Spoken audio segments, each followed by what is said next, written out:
The Pyongyang-Washington working-level nuclear talks that was held over the weekend didn't produce positive results. North Korea's top negotiator blames the U.S. for causing the session in Sweden to break down.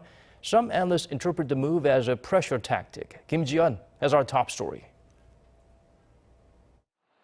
North Korea's chief nuclear negotiator Kim Myong-gil continues to use tough rhetoric to express his discontent over what he calls a breakdown of denuclearization talks held with the U.S. and Sweden.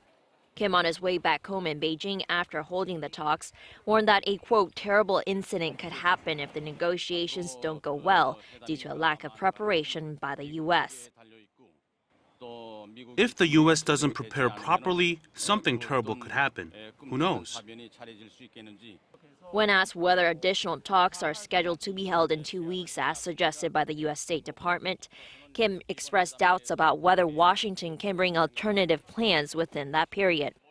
Before boarding a plane for Beijing and Moscow, Kim stressed that Pyongyang has no desire to engage in, quote, sickening negotiations with the U.S., followed by his statement right after the talks in Sweden that whether North Korea's suspension of the nuclear and intercontinental ballistic missiles tests will continue depends wholly on the U.S.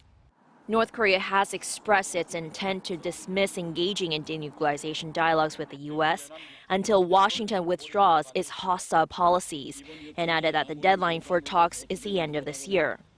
The remark can be interpreted as the regime's willingness to ask the U.S. to lift international sanctions while guaranteeing its security, as well as halting South Korea-U.S. joint military exercises and having Washington refrain from selling state-of-the-art weapons to Seoul.